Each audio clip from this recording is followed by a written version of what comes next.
یہ وہابی مسلک جو ہے اس کے 4 پلر ہیں. یہ 4 ستونوں پر کوئی عمارت ٹھہری ہوتی ہے، تخت کے 4 پائے ہوتے ہیں ویسے. ایک پلر کا نام ہے عدم احترام، کسی کا احترام نہ کرو. ایک دوسرے پلر کا نام ہے عدم توسل، کسی کو وسیلہ نہ بناؤ. تیسرے پلر کا نام ہے عدم شفاعت، یعنی شفاعت کا قائل نہ ہو. چوتھے پلر کا نام ہے عدم آثار. 3 چیزیں تو سب کی سمجھ میں آ گئیں، مگر ذرا سا یہ چوتھی چیز کو میں ایکسپلین کر دوں کہ عدم آثار کیا ہے. آثار عربی زبان میں کہتے ہیں ان نشانوں کو جو ریت پر قافلے کے چلنے سے بنتے ہیں، جن کو دیکھ کے دوسرے قافلے راستے پر چلتے ہیں. یہ لفظ بنا تھا اس لفظ معنوں کے لیے، لیکن بعد میں وہ چیزیں جن کو دیکھ کے کسی کی یاد تازہ ہو ان کو آثار کہا جانے لگا. جیسے ہم کہیں کہ آپ دلی جائیے تو مغل شہنشاہوں کے آثار دکھائی دیں گے. تو اب قلعہ ہے، جامع مسجد ہے اور عمارتیں ہیں، تو ان کو دیکھ کے مغل بادشاہوں کی یاد آتی ہے. آپ لکھنؤ آئیے تو آپ کو شیعہ نوابوں کے آثار دکھائی دیں گے کہ انہوں نے کیسے کربلا میں امام باڑے بنوائے. تو یعنی وہ مذہبی عمارتیں دیکھ کے شیعیت کے آثار ہیں یہ لفظ آثار. تو وہابیت کا چوتھا پلر یہ ہے کہ آثار مٹاؤ. روضہ کھود ڈالو. کوئی گھر یہاں رسول اللہ پیدا ہوئے ان کا جلدی کھودو، اسے حرام ہے. یہ درخت جو لگایا یہ پہلے یہاں پر رسول اللہ نے لگایا تھا، جب سے یہاں لگا ہوا ہے آج تک وہی درخت کی نسل سے یہ درخت ہے، ان کا جلدی کاٹو اسے، حرام. یہ 4 چیزیں ہیں ان کے یہاں: عدم احترام، عدم توسل، عدم شفاعت اور عدم آثار. اب آئیے 2 جملے سن لیجئے، بات تمام ہو. عدم احترام کہ احترام نہ کرو. میاں بس اللہ، یہ بڑی داڑھی، بس اللہ. خبیث صورت، منڈی بھی مونچھے، بڑی بھی داڑھی، بس اللہ. کیا ایسی شکل کا اللہ والا ہوتا ہے؟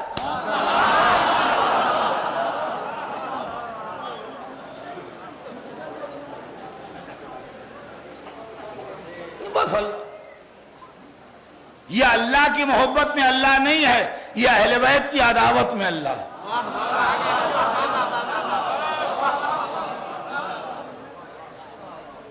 جو اللہ کی محبت میں اللہ کہتے ہیں ان کے چہروں پر نور ہوتا ہے، جو اہل بیت کی عداوت میں اللہ کہتے ہیں ان کے چہروں پر پھٹکار ہوتی ہے. سمجھے آپ؟ بس میاں اللہ. اب سن لیجئے اور دیکھیں اس کے اندر یہ بھی میں آپ سے بتاتا چلوں کہ بہت سے اپنے لوگ بھی اس مصیبت میں جا رہے ہیں. ہندوستان میں وبا بھی کم ہے، میں لڑ رہا ہوں ساری دنیا میں اس سے. شیعہ پوچھتے ہیں شیعہ کہ عباس کے علم کے پھریرے کو چومنا جائز ہے کہ نہیں.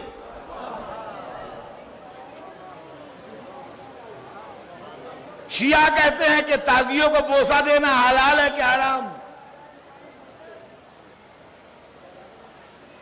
آپ کو خبر نہیں ہے، آپ ہندوستان میں رہتے ہیں، باہر بڑی آفت مچی ہوئی ہے. پورے 2 مہینے 8 دن ہم سے اسی بات پر لڑائی ہوئی ہے کہ وہ لوگ کہہ رہے تھے کہ نجاست کے عالم میں گھس جاؤ روزے کے اندر، ہم کہہ رہے تھے نہیں، پاک ہو کے جاؤ. سمجھے آپ؟ یہ ہے معاملہ، اور لڑائی جاری ہے، ابھی ختم نہیں ہوئی ہے، اور ہم بھی میدان میں ڈٹے ہیں، اس لیے کہ باطل جب اپنا باطل نہیں چھوڑتا تو حق اپنا حق کیوں چھوڑے؟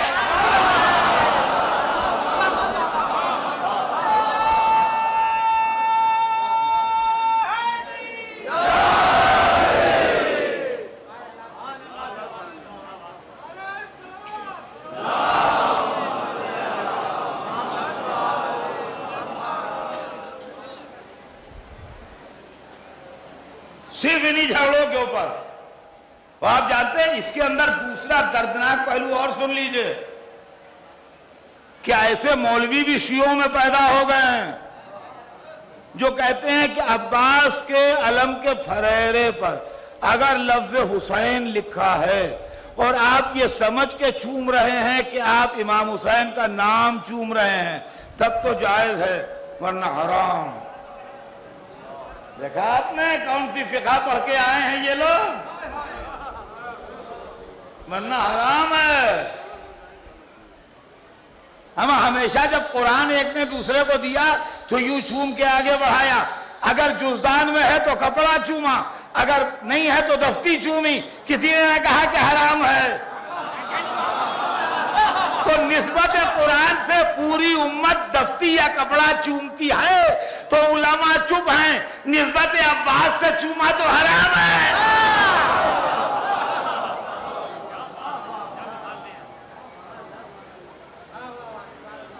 تو یہ حالات آج کل پیدا ہیں، ان حالات کا ہمارا مقابلہ ہے، اور لوگ ہمارے بھی پیچھے پڑے ہوئے ہیں، ہم ان کے پیچھے پڑے ہوئے ہیں۔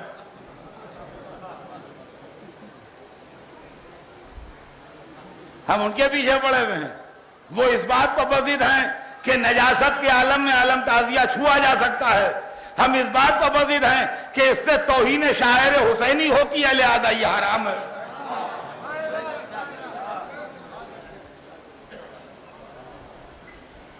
وہ اس بات پر بزد ہیں کہ آدمی ہو کے گھوڑے کے چومنے کے کیا معنی؟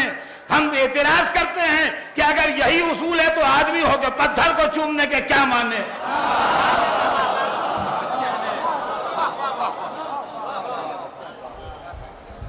ارے آپ کو معلوم نہیں ساری دنیا میں ہنگامہ مچا ہوا ہے، ایک گروہ صاحب ذوالجناح کی جان کا دشمن ہے، اس سے بھی ہماری لڑائی ہے، ایک گروہ نظر نیاز کا دشمن ہے، اس سے بھی ہماری لڑائی ہے، ایک گروہ اس بات پر ضد کر رہا ہے کہ علم تعزیوں کو نجس لوگ ضرور چھوئیں، ان سے بھی ہماری لڑائی ہے، ایک گروہ اس بات کے اوپر اختلاف کر رہا ہے کہ اتنے پیسے خرچ ہوتے ہیں یہ غریبوں کو دے دیے جائیں، ان سے بھی ہماری لڑائی ہے۔ تو ہماری لڑائی تو سب سے ہے، خیر ہماری آپ کی دوستی رہے، ایسی لڑائیاں تو ہوتی رہتی ہیں، لیکن یہ کہ تفریح ہوتی ہے اور کیا ہے۔ تو عزیزان گرامی اب فلسفہ سن لیں بچے، یہ تو سب بحث تھی کہ وہ احترام جو خدا کے مقابلے میں مانگا جائے وہ حرام ہے۔ سنیے گا، وہ احترام جو خدا کے مقابلے میں مانگا جائے وہ حرام ہے، وہ احترام جو خدا کی وجہ سے ہو یا واجب ہے یا مستحب ہے، یا واجب ہے یا مستحب ہے۔ اب سنیے، کعبہ اللہ کا گھر ہے، اس کا نام ہے بیت اللہ، کعبہ اللہ نہیں ہے مگر اس کا احترام واجب ہے۔ رمضان مبارک اللہ کا مہینہ ہے، اس کا نام ہے شہر اللہ، اس کا احترام فرض ہے۔ قرآن اللہ کی کتاب ہے، اس کا نام ہے کتاب اللہ، اس کا احترام واجب ہے۔ حجر اسود، صفا و مروہ، قربانی کا جانور، منا و مشر، ان سب کا ایک اجتماعی نام ہے شعائر اللہ، اللہ کی نشانیاں، ان کا احترام فرض ہے۔ معلومات جو شے اللہ کی وجہ سے محترم ہے اس کا احترام واجب ہے، جو شے اللہ کے مقابلے میں لائی جائے اس کا احترام حرام ہے۔ کعبہ اس لیے محترم کہ بیت اللہ، قرآن اس لیے محترم کہ کتاب اللہ، رمضان اس لیے محترم کہ شہر اللہ، حجر اسود و صفا و مروہ اس لیے محترم کہ شاعر اللہ۔ یہی دلیل میری ہے۔ محمد اس لیے محترم کہ رسول اللہ، علی اس لیے محترم کہ ولی اللہ۔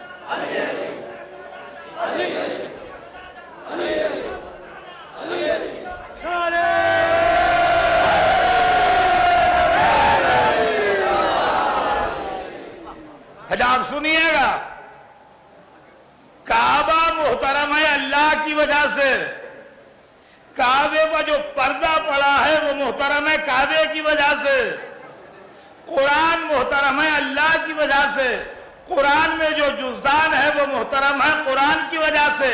یہی عزاداری کا فلسفہ ہے۔ عباس محترم ہے اللہ کی وجہ سے، علم محترم ہے عباس کی وجہ سے۔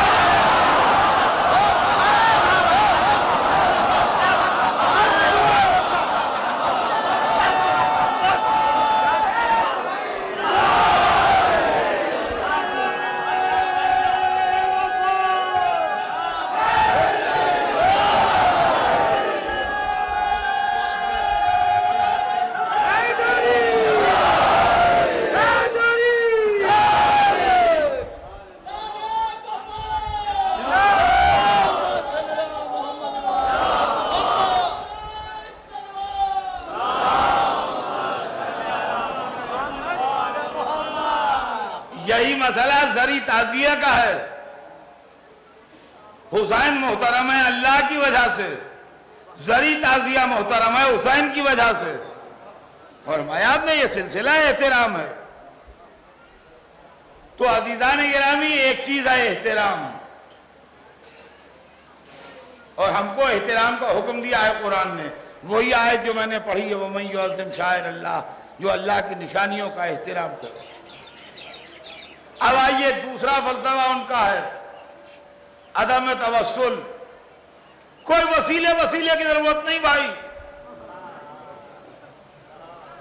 اللہ کے ہوتے یا علی کیسا، اللہ کے ہوتے یا حسین کیسا، اللہ کے ہوتے علی کون، اللہ کے ہوتے رسول کون، اللہ کے ہوتے حسین کون۔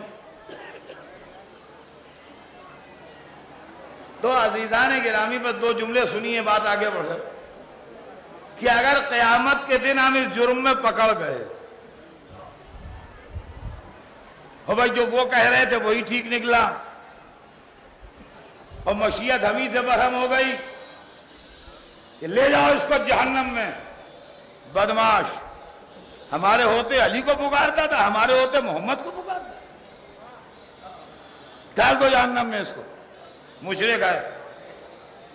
تو میاں ہوگا تو وہی جو وہ کہیں گے، اس کے خلاف تو ہوگا نہیں، مگر بھیا ایک جملہ کہے بغیر ہم جہنم میں بھی نہ جائیں گے کہ معبود پہلی غلطی تجھ سے ہوئی، ہم سے نہیں ہوئی۔ اگر ایسے ہی وسیلے کا دشمن تھا تو دین ڈائریکٹ بھیجا ہوتا، پیغمبروں کے وسیلے سے نہ بھیجتا۔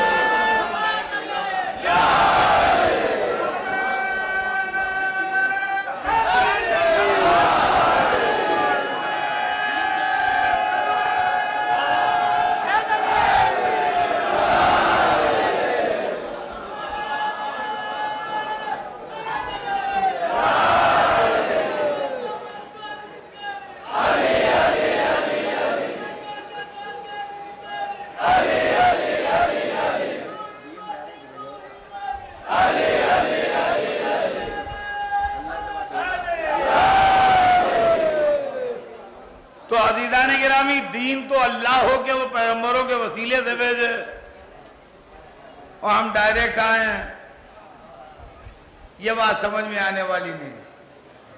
یہ ساری تحریکیں اینٹی اہل بیت ہیں۔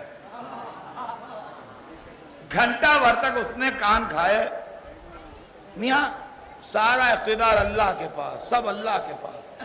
اب بتائیے مسلمان بھائی مسلمانوں، کیوں بھائی مسلمان؟ اب بھائی مسلمان کیا کرے؟ گردن ہلا رہے طوطے کی طرح، لنگیاں باندھے یہاں سے وہاں تک بیٹھے ہیں، سمجھے آپ؟ کھل گئے، ایک پتی نہیں ہلتی بغیر حکم خدا۔ کہ بھئیہ تو کون کہے گا کہ نہیں ہلتی ہے؟ بتائیے آپ، ایک بوند پانی نہیں گرتا بغیر حکم خدا۔ ٹھیک ہے، آپ ایک منٹ نہیں زندہ رہ سکتے بغیر حکم خدا، تو کون کہے گا کہ نہیں ہم زندہ رہتے؟ جب گھنٹہ بھر تک انہوں نے اللہ اللہ کر لیا تو اب بولے کہ لے بھائی اب تم انصاف سے بتاؤ یہ اتنا بڑا واقعہ کربلا بے حکم خدا کیسے ہو جاتا؟ جو کچھ ہوا اللہ کی مرضی سے ہوا، اب اس میں کسی کو برا کہنے سے کیا فائدہ؟ جو یزید کو لوگ برا کہتے ہیں، سب کہتے ہیں ارے جو ہوا چپ کے بیٹھو، اللہ کی مرضی ہے۔ اب سمجھے آپ خدا خدا کا معاملہ کیا تھا؟ باعثوں کے لیے اللہ نے ہمارے ایسے پیدا کیے۔ ہم نے کہا مولانا بالکل صحیح کہا آپ نے، بے حکم خدا پتی نہیں ہلتی تو واقعہ کربلا کیسے ہو جائے گا؟ واقعہ کربلا بھی اللہ کی مرضی سے ہوا، لیکن ایک بات سن لیجئے کہ جب پتی نہیں ہلتی بغیر حکم خدا اور ایک بوند پانی نہیں گرتا تو اتنے بڑے بڑے علم کیسے اڑ جائیں گے بے حکم خدا؟